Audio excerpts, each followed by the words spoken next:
Saudara-saudara, kita maklum bahwa sholat merupakan sarana yang paling efektif untuk mendekatkan manusia kepada Allah. Makin dekat manusia dengan Allah, makin tidak senang iblis dan setan. Karena itu segala macam cara mereka berusaha mengaduk-ngaduk sholat kita. Dan sesungguhnya, jikalau kita mengerjakan sholat, itu kan targetnya cuma dua. Pertama, agar sholat kita itu sah. Yang kedua, agar sholat kita itu qabul, yakni diterima oleh Allah. Kalau soal sah dan tidak, ukurannya gampang.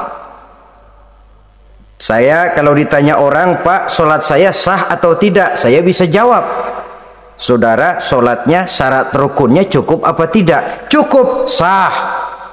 Itu kalau perkara sah. Tapi kalau sudah perkara qabul, Pak, sholat saya diterima atau tidak oleh Allah? Ini saya tidak bisa jawab. Kenapa? Soal qabul mencakup masalah batin. Cuma ukuran logikanya, kalau syarat rukun cukup, insya Allah qabul. Saudara-saudara kaum muslimin rahimakumullah. Oleh karenanya, pada saat kita sholat, iblis, setan datang dari segala macam penjuru supaya kita kehilangan rasa khusyuk. Apalagi kalau kita jadi imam yang gerak kita, bacaan kita dilihat, didengar, disaksikan oleh orang banyak, digodanya gerakan kita, dibolak-baliknya hati kita, supaya di dalam sholat itu banyak yang kita ingat, hal-hal yang tidak ada hubungannya dengan sholat. Kadang-kadang belum sholat kita ribut nyari pulpen, nggak ketemu, begitu takbir ingat pulpen di atas lemari, mulai goncang lagi niat kita sholat. Kadang-kadang kalau hati tidak bisa dipermainkan, iblis berbisik lagi, gerakan kita dalam sholat tidak mencerminkan kekhusyuan. Kalau gerak juga ternyata masih bisa khusyuk, bacaan kita dibuatnya kita seperti dikejar-kejar waktu. Sholat isya misalnya, dengan cara kilat khusus, super singkat. Saya katakan tadi, apalagi kalau kita jadi imam, iblis mudah mendatangkan penyakit riya. Karena mengimami orang banyak, lalu supaya dikira alim, dibuatlah sholatnya itu mantep-mantep. Surahnya dicari yang panjang-panjang, paling pendek sabihis sama wadduha. Tapi kalau sudah sholat sendirian, cukup inna a'toinakal kausar sama kul huwallahu ahad. Kayaknya khusyuk bukan main. Kalau imam, bahasanya dipaseh-pasehin kayak orang 16 tahun di Mekah. Ufolli farwal maghribi salah sorokaatin.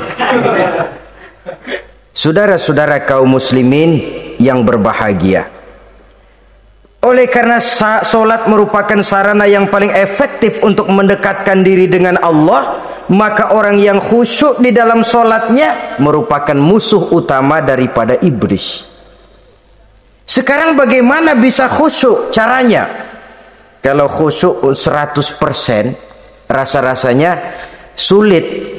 Untuk sampai ke arah sana orang memerlukan tahapan. Kepada Imam Ali karramallahu wajhah, baginda Nabi pernah memberikan satu tes case. Ali, saya ya Rasul, kalau kau bisa sholat 2 rakaat saja dengan khusyuk, aku kasih hadiah sorban. Baik ya Rasul.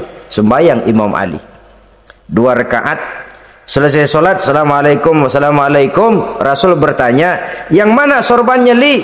Tanpa nengok, Imam Ali menjawab, yang hijau ya Rasul. Setelah menjawab yang hijau, Rasul berkata, kamu tidak khusyuk Li. Kenapa? Soalnya tadi waktu sembayang mikirin, nanti kalau ditawarin sorban pilih yang hijau aja ah. Sehingga begitu ditanya, refleks menjawab, yang mana Li? Yang hijau saja ya Rasul. Oleh karena itu, menurut Al-Imam Nawawi, pada tingkatan yang paling sederhana sudah sampai ke tingkat khusyuk asal pada waktu takbiratul ihram ingat kepada Allah. Tapi jangan lupa itu tangga pertama. Jangan ada fatwa begini lalu aman. Yang penting kan takbirnya ingat Tuhan, belah sononya mau kemana kek. Bukan itu. Itu pada tingkatan pertama sudah sah dipandang khusyuk solatnya orang awam asal pada waktu takbiratul ihram dia ingat kepada Allah. Tetapi harus terus berusaha agar sepanjang solat dia ingat kepada Allah.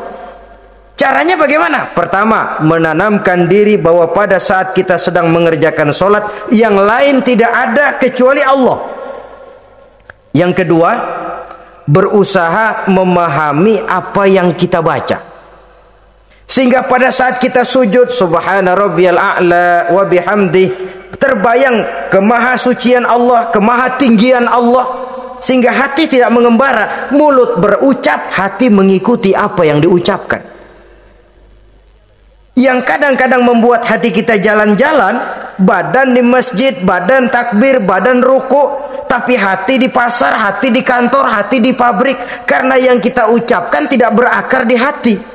Yang kita baca kita nggak tahu artinya, sangat boleh jadi hati lalu mengembara kemana-mana.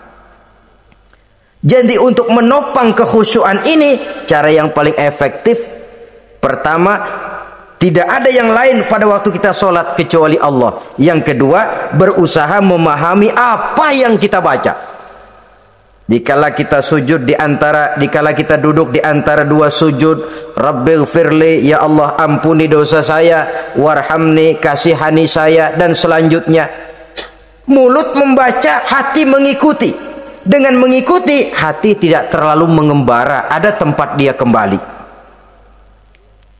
Saudara-saudara kaum muslimin rahimakumullah. Itu yang kelima.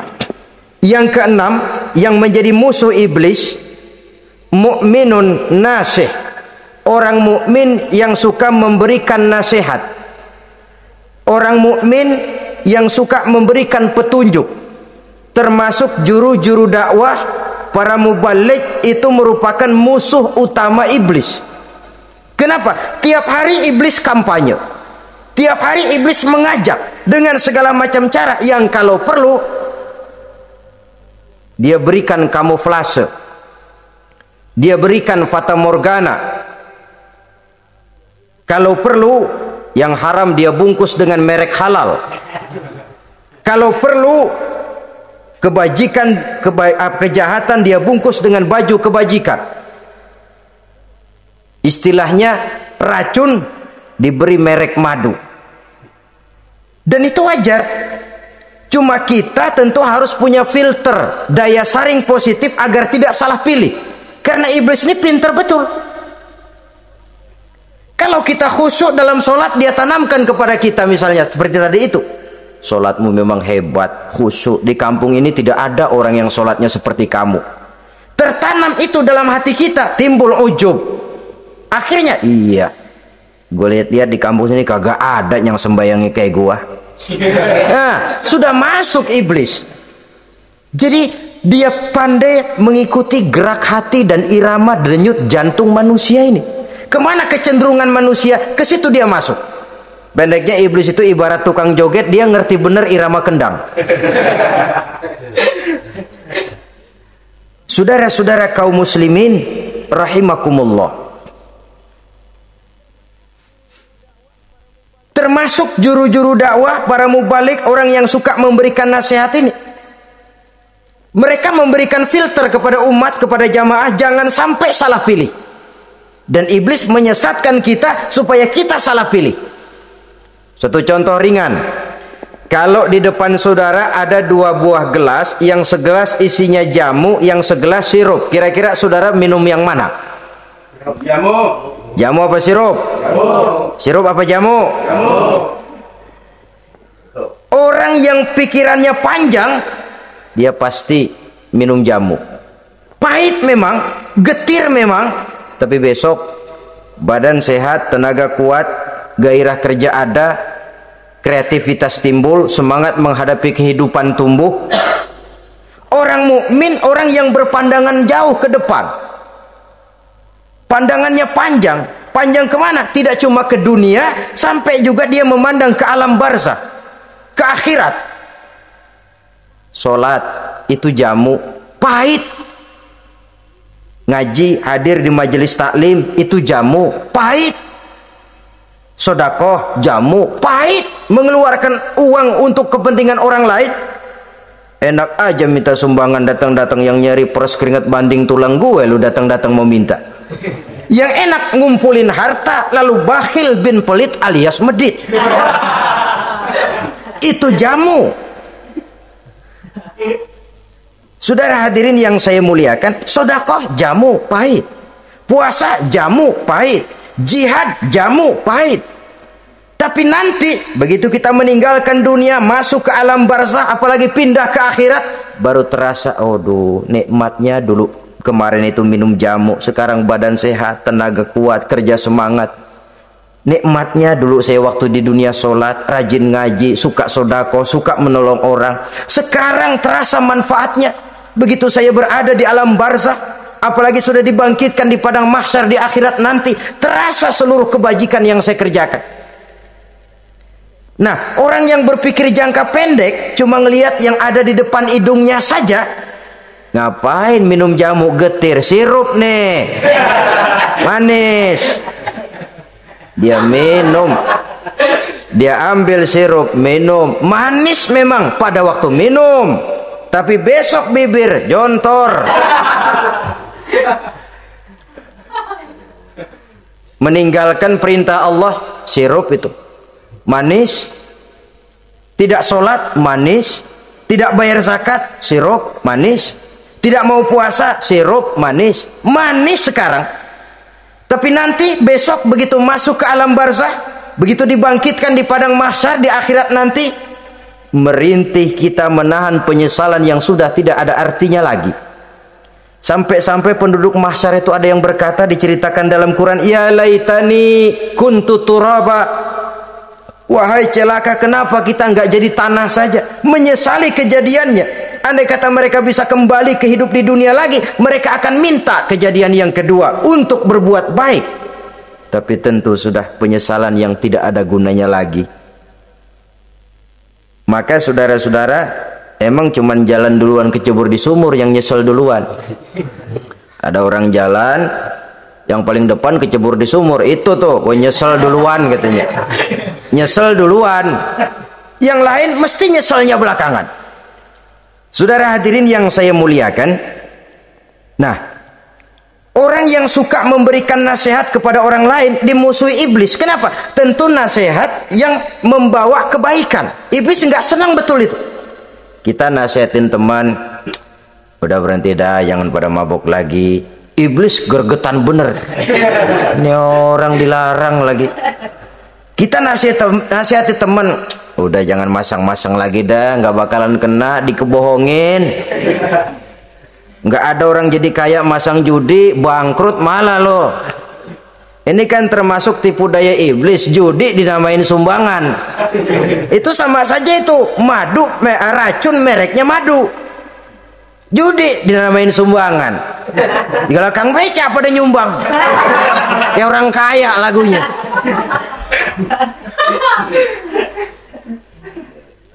Saudara-saudara kaum muslimin rahimakumullah, adalah kewajiban kita memang untuk tawasau bil haq, saling nasihat menasihati. Setiap kita juru dakwah, setiap kita wajib menyampaikan apa yang sudah kita tahu kepada orang yang belum atau kurang tahu.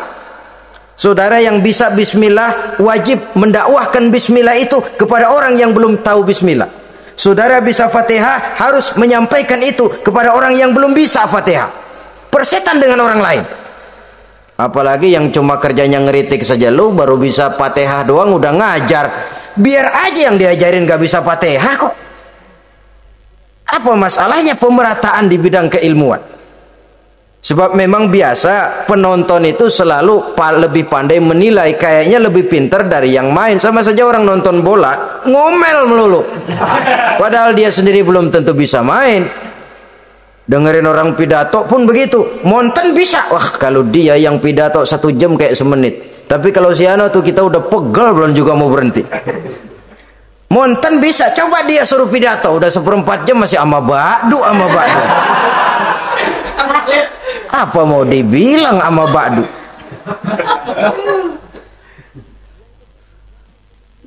Yang ketujuh, yang menjadi musuhnya iblis, taibun sabitun ala taubatihi, orang yang bertaubat dan tetap di atas taubatnya. Secara jujur, tidak ada manusia yang tidak punya salah. Dan orang yang baik memang bukan orang yang tidak punya salah. Karena tidak ada orang yang tidak punya salah. Orang yang baik adalah orang yang apabila melakukan kesalahan dia segera sadar, dijadikannya itu sebagai pelajaran untuk tidak diulanginya lagi pada masa yang akan datang. Biasanya kita menghakimi orang pintar, kita nggak merasa bahwa kita juga punya kesalahan. Kalau kita ngelihat maling ayam kita teriak, padahal kita nyolong kambing. Lebih besar dari si maling ayam, merasa diri lebih benar dari yang lain, padahal kita lebih kotor dan lebih jelek. Hilang sifat introspeksinya. Yang kita musuhi, yang kita caci maki, tahu-tahu kita sendiri yang melakukannya. Saudara-saudara kaum muslimin, orang yang bertaubat dan tetap dalam taubatnya stabil, itu musuh iblis. Apa ada orang yang taubatnya nggak tetap? Ada. Yang istilah kita taubat sambal namanya. Kalau dia makan sambal kepedesan, taubat makan sambal. Besok mau makan kagak ada sambal, ngomel. Mana sambal? Kemarin udah taubat, sekarang mana sambal? Ini taubat yang namanya taubat sambal. Istighfar habis istighfar, nyolong lagi, istighfar lagi, besok nyolong lagi, istighfar lagi. Itu taubat yang tidak tetap namanya. Allah Maha Pengasih dan Penyayang dengan segala kebesarannya. Ia akan memaafkan segala perbuatan yang bersifat salah dari hamba-hambanya. Cuma manusia kadang-kadang yang tidak mau memaafkan dirinya sendiri. Amat dungu manusia macam ini, membiarkan dirinya hanyut berlarut dalam lembah dosa, sementara dia diberikan umur tidak digunakannya untuk bertaubat. Innallaha yaqbalu taubatal abdi ma lam yugharghir. Allah senantiasa akan menerima taubat seorang hamba sepanjang nafasnya belum sampai di tenggorokan. Kalau nafas sudah sampai di tenggorokan baru berniat taubat, kasib terlambat. Kayak Fir'aun. Fir'aun itu begitu ditenggelamkan di lautan merah, udah cengap-cengap mau mampus, baru ngomong dalam sekaratnya, amantu bi Rabbi Musa wa Harun. Kalau begini mah saya juga percaya sama Tuhannya Musa. Udah sekarat baru mau taubat, malaikat maut gemes banget, dilelepin mati.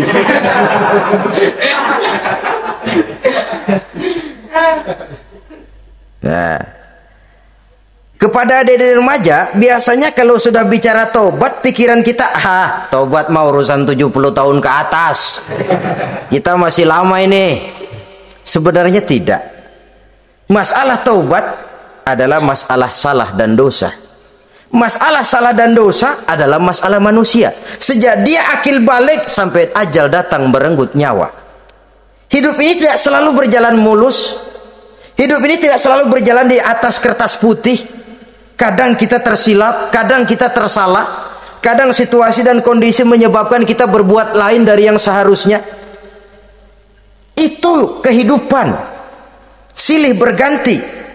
Oleh karenanya pesan Nabi, wa atbi'i sayyi'atal hasanah, perbuatan salah ikuti dengan kebajikan, dosa iringi dengan taubat.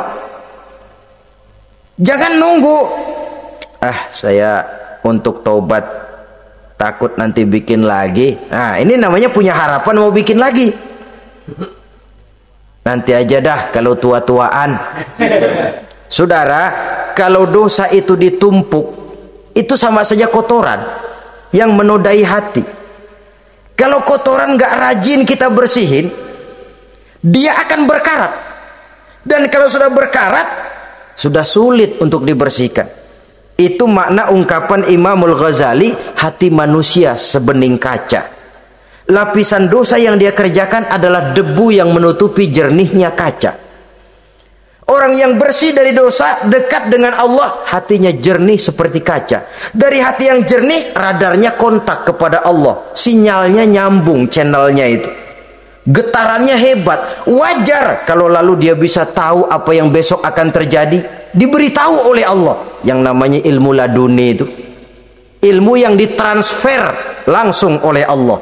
Karena kebersihan hatinya. Ah, mana ada orang nggak belajar bisa pinter. Iya, kalau hatinya butek emang nggak ada. Tapi kalau Allah mau berberangkat dari hati yang bersih, yang kontaknya nyambung kepada Allah, hati itu seperti kaca, kata Imam Ghazali. Dosa yang kita lakukan adalah debu.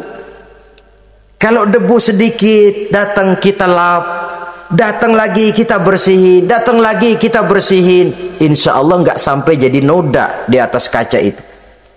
Tapi kalau nunggu debu itu sampai bertumpuk, besok aja ngelapnya dah, besok aja ngebersihinnya, bertumpuk dia, sulit membersihkannya. Walaupun kena, nodanya tentu tertinggal di atas kaca itu. Karena itu dalam kehidupan remaja misalnya, pemuda misalnya, kita tidak bisa menolak mode, tidak bisa menolak musim. Modenya disco, modenya breakdance, modenya joget, modenya jaipongan. Mode pada waktunya habis, ya habis. Tapi bagaimanapun dia akan punya dampak, memberikan bekas dalam membentuk kepribadian. Dan ini efek yang tidak kita inginkan. Efeknya, bukan modenya itu. Jadi oleh karenanya saudara-saudara, masalah taubat bukan masalah 70 tahun ke atas, tapi masalah manusia sejak dia akil balik sampai ajal datang merenggut nyawa. Sepanjang nafas belum sampai di kerongkongan, Allah akan menerima taubat seorang hamba. Bahkan dalam hadis qudsi Allah menyatakan, "Lau amiltumul khotoya hatta mala'atis sama thumma nadimtum fataballahu alaikum."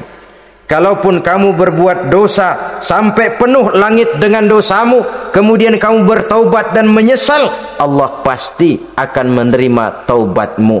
Jadi orang yang taubat dengan sebenarnya dan tetap dalam taubatnya, itu musuh iblis. Tapi orang yang taubatnya angin-anginan, iblis demen banget. Hari sembahyang, besok mabok, besoknya lagi nyolong, besoknya lagi zina, besok taubat lagi. Kata iblis, surak, iya lu gocet dah Tuhan.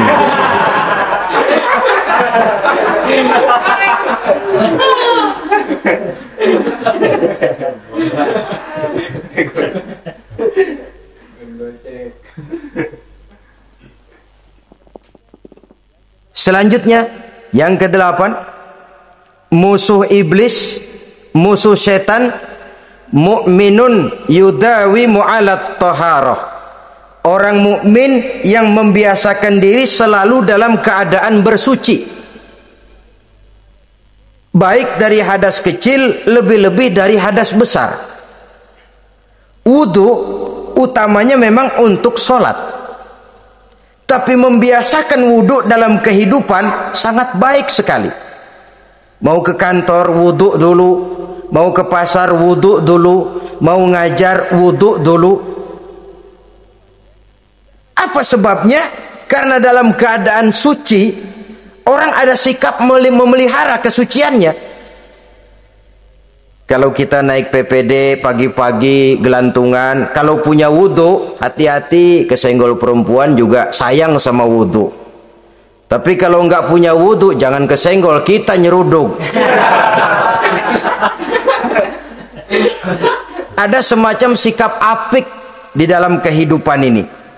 Karena itu biasakan wudu untuk menjaga kebersihan diri, kebersihan zahir, kebersihan batin, belum lagi kemanfaatan di akhirat.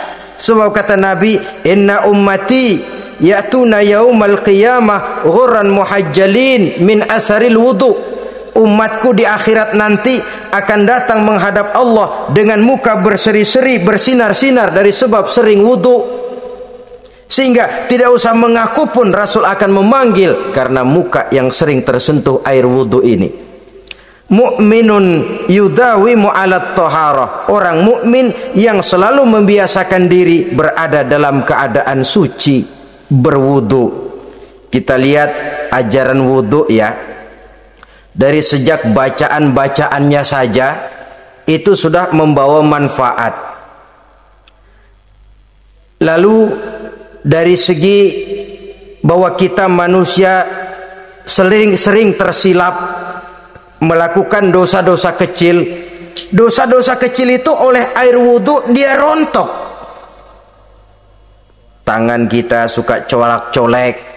Pada saat membasuh dua tangan, Allahumma inni as'alukal yumna wal barakah wa a'udzubika minasyu'mi wal halakah. Dosa yang ada di tangan itu rontok. Mata kita suka pelotot-pelotot, nggak karu-karuan. Pada saat membasuh muka, nawaitu raf'al hadasil asghar. Dosa yang ada di mata rontok. Dari segi pembersihan batin. Belum lagi dari segi pembersihan zahir. Sehari semalam kalau 5 kali saja kita terkena air wudu, itu sudah menjaga kesehatan dan kebersihan. Saudara-saudara kaum muslimin rahimakumullah. Yang kesembilan, orang yang menjadi musuh iblis yaitu mutawarra'un anil haram. Orang yang memelihara diri dari yang diharamkan oleh Allah. Terpelihara dirinya, terpelihara yang dimakannya, yang diminumnya dari jenis-jenis yang haram, baik sedikit maupun banyak.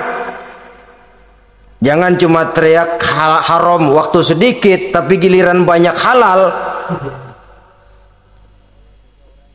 Sama saja orang dikasih tahu. Itu ada cerita anak-anak, Pak Haji punya anak main judi, dikasih tahu, Pak, anak bapak main judi, astagfirullah katanya. Tapi menang Pak, alhamdulillah.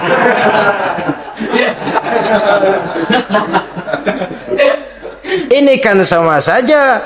Giliran sedikit dibilang haram karena dia nggak dapat jatah, begitu dapat banyak dan dia kecipratan jadi halal. Yang sedikit haram, banyaknya pun juga haram. Yang banyaknya haram, sedikitnya juga haram. Ada orang bilang minuman keras kalau nggak mabokkan nggak haram.